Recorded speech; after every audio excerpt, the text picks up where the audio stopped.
You can stop thinking because I'm going to figure it all out. I'm going to get the best minds. Oh, and I know who the best minds are. I know who they are. In the free market, they may not have done much, but I know they're the best. I'm going to put them in charge.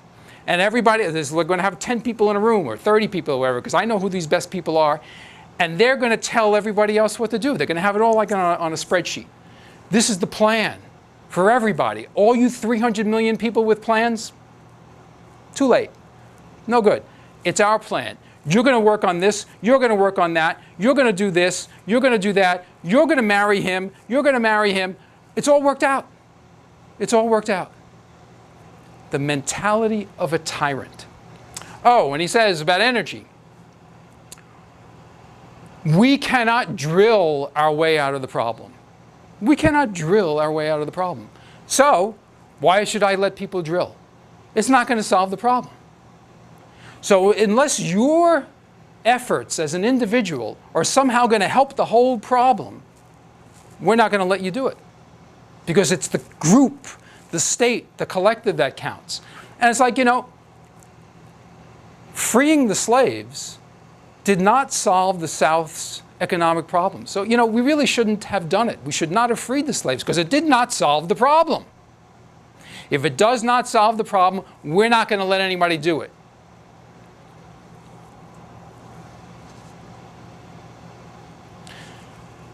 Mentality of a tyrant. Oh, and he says, and the other Democrats, the oil companies have already have all these land leases, and they haven't drilled on them, so why should we give them any more? Yeah. Why, right. So, you at home, you have all your books on your bookshelf. Have you read all those books? Have you read every word of every book on that bookshelf? No? Well, then we're not going to let you buy any more books. Go finish reading those books. By what right? By what right? Did you finish reading every word of yesterday's newspaper? Well, if you didn't do that, we're not going to let you buy tomorrow's newspaper. By what right? What happened to freedom?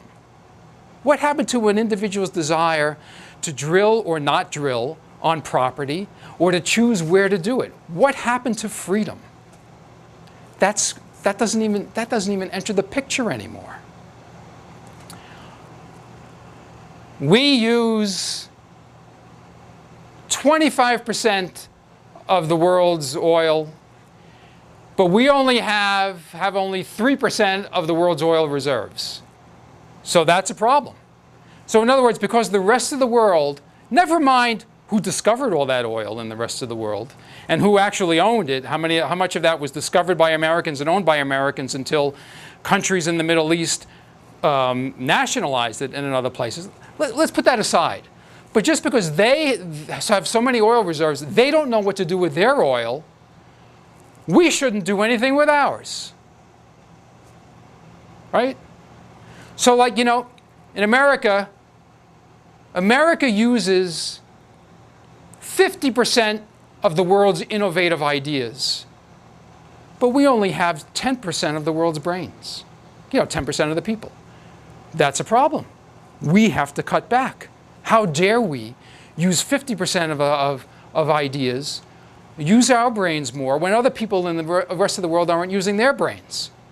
And if people discovered twice as much new oil outside in the rest of the world so that we only had 1% of the oil reserves here, well, we'd have to cut back even more. Because they discovered more, we would have to use less.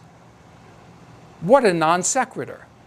Always, the first thing that comes to mind with this guy is how to control. And if someone is not doing something that's going to help what his plan is, then he's not going to be allowed to do it.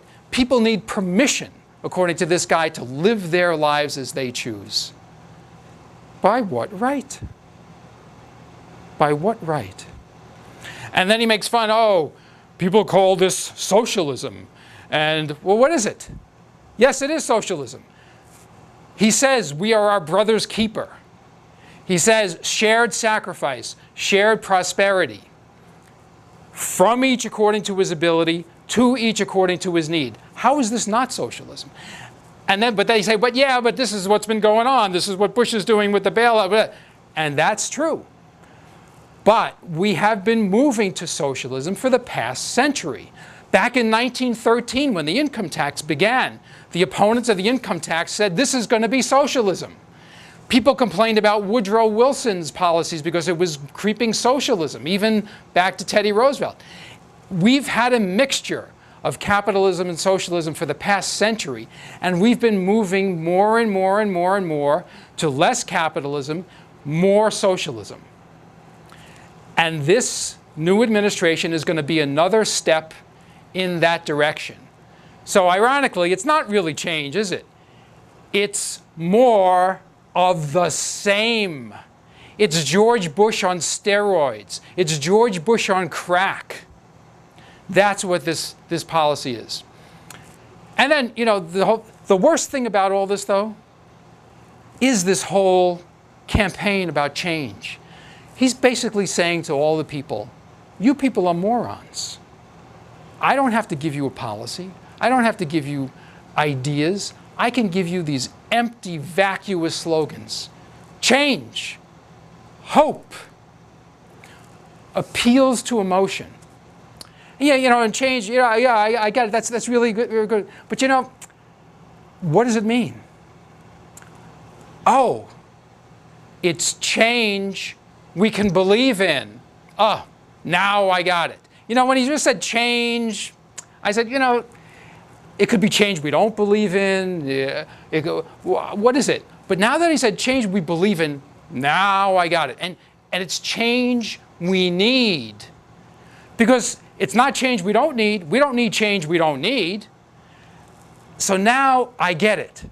I know it's change we can believe in and change we need. You people should be ashamed of yourselves. First for wanting what's not yours, and then for being a moron. You're basically saying to the guy, we don't know how to think. We want you to be our dictator. We want you to do whatever you want. We don't know what anything means. We're too stupid to know. All we want to do is feel, you know, and just follow. We want to follow you because you have the plan.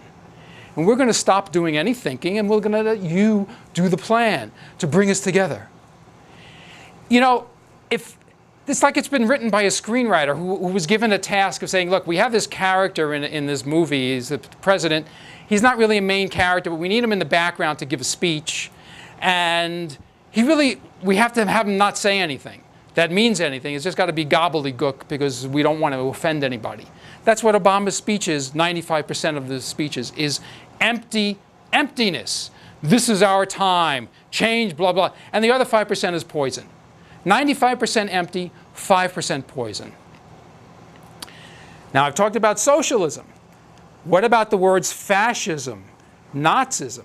Now, one of the big lies today in our culture is that somehow fascism and Nazism are on the opposite end of the spectrum from socialism. Not true. If you look at the speeches of Hitler, Mussolini, they're basically taken out of the Democratic Party platform.